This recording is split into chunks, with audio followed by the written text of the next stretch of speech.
Welcome back to Community Conversations. I'm your host, Steve Mantis, and my guest today is Keith Hobbs, the mayor of the city of Thunder Bay. Welcome back, Keith. Thanks, Steve. Always a pleasure to be here. So, we spent the first section of our show really kind of talking about your early days and your 34 years on the police force. You're talking now about addressing some of those foundational issues that can cause crime. This is kind of a twist for me too. You don't normally think about the police. You got to kind of pick up the pieces, but here you're trying to go back and stop those pieces from breaking apart in the early days. Did a light come on for you? Why are you choosing that strategy?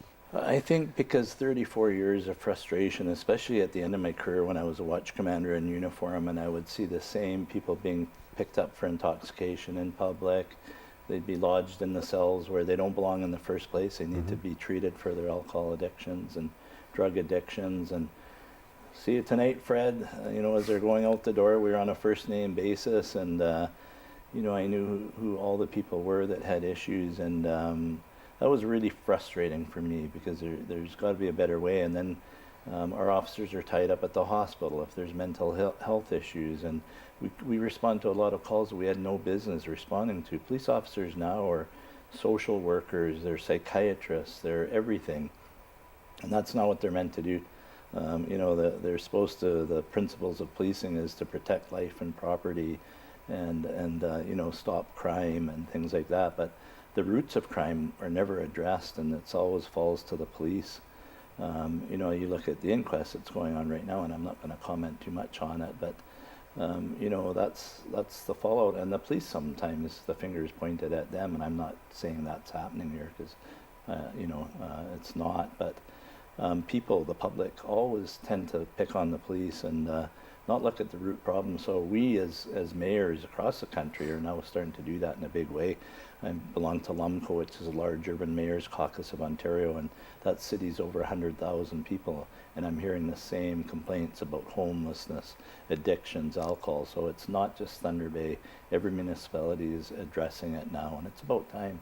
So if we get to the root of those problems, and maybe we don't need as many police officers on the streets, maybe we don't need as many EMS or other services, and I think we work in pillars too much as well. We need to centralize that help and get these people help. So homelessness and housing is a huge issue. I think if you take people and give them a roof, our managed alcohol program at Shelter House is a prime example. 15 of the most marginalized people that are hopelessly addicted, and we've given them a home. We're teaching them how to cook and fend for themselves. They're not being locked up every day. They're not going to the hospital. We don't have code gridlock because of people in that situation. And that's just the start, but we need to get funding from the feds and the province for those programs. You heard us at council the other night talking about Shelter House and their deficits, their budget shortfalls. It's because we're not getting enough help from the feds and the province. So I'm really pushing that in a big way, as our council is and our intergovernmental affairs committee. Take care of the root problems and the causes, and I think we're going to be in much better shape as a city. So we were talking earlier, Keith, the city has come up with a strategic plan to becoming the best. I love that, and I love the picture. It just depicts what's going on in Thunder Bay and how we're revitalizing ourselves. We just had a Community Economic Development Commission meeting, and the Canadian Federation of Independent Business just came out with their annual report and showed that Thunder Bay is, for the first time ever, in Northern Ontario City, has made their top 10 list for entrepreneurial policy, and that we're open for business, and it's a great place for young entrepreneurs. And that's a big part of that, is the economic development piece in our strategic plan. We have 4 pillars. So we're looking at the economy, we're looking at greening our community, and you see it we have our enhanced infrastructure renewal program. We're really spending record amounts of money on roads, bridges, sidewalks. Actually, we brought attention to a problem that's been dragging us down for years, and no one ever addressed it. But now that we're addressing it, we're getting more crap, excuse the expression, from people, because they're noticing that, you know, the roads that we haven't got to yet are in such deplorable shape. But we're getting there, and we're putting a green element to everything. When we do our image routes, we're going to plant more trees, and I think what you're seeing with bike lanes, bike paths, recreational trails, you look at Golf Links Road, for example. It's a prime example of beautiful walking bridges and paths, and 4-lane road. Valley Street is another one, May Street. Next year we're getting to Cumberland Water and Balmoral, and those are 3 horrific streets that people are complaining about. So we're covering off all that high quality of life. We want to build an event center. We want to keep our youth here. We want to establish entrepreneurship here in a big way, and we are recognized nationally now as being a leader in that. So first time we're in the top 10, and that's major cities in Canada too. So very proud of what this council and the last term of council have done. Even though we get a lot of criticism and taxes are always on people's mind, but our citizen satisfaction survey for the last several years, roads and infrastructure is the #1 issue. So we're spending more on that, but at the same time you have to pay for that. Those projects aren't cheap.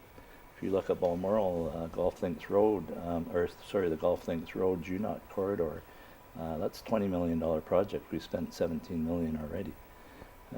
Not cheap to pave roads. Valley Street, I believe, was $2.3 million, and for every 1% tax increase, it's $1.7 million.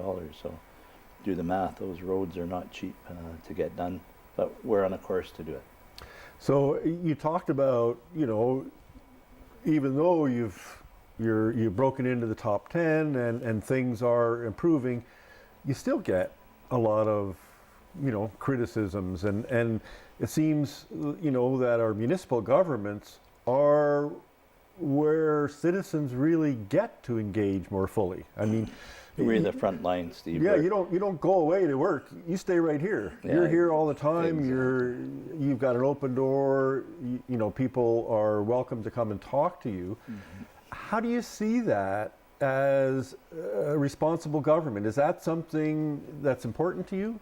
Very important. I mean, if you look at provincial and feds, they have constituency offices. They're in Ottawa or Toronto, you know, most of the time, but when they come back, they have to deal with their constituents. But we get it every day, bombarded every day by our constituents, and we have an open door policy. I do, at least, and I answer every phone call, every email, much to the chagrin of my partner and spouse sometimes, because I spend a lot of time on my BlackBerry and on the phone, and not enough time at home. Yeah, and it seems like supper time is when the phone calls come in. Yeah, and I think every councillor's in the same boat. I had an email from someone today, council should take an example and take not take a pay increase. Well, newsflash, City Council hasn't had a pay increase since 1997. 1997. And the mayor hasn't 18 years. And the mayor hasn't had an increase since 2003. So I work for about $6 an hour, and most councillors are probably a little better paid than that. I don't know, depending on how hard they work.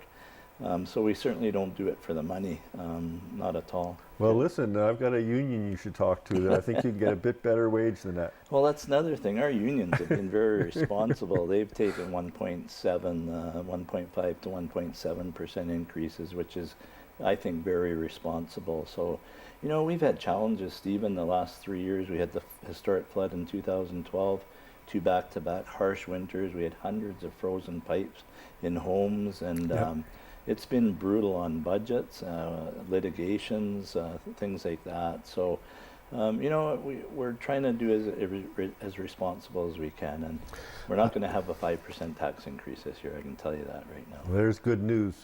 We need to take a short break. Please stay with us. We'll be right back.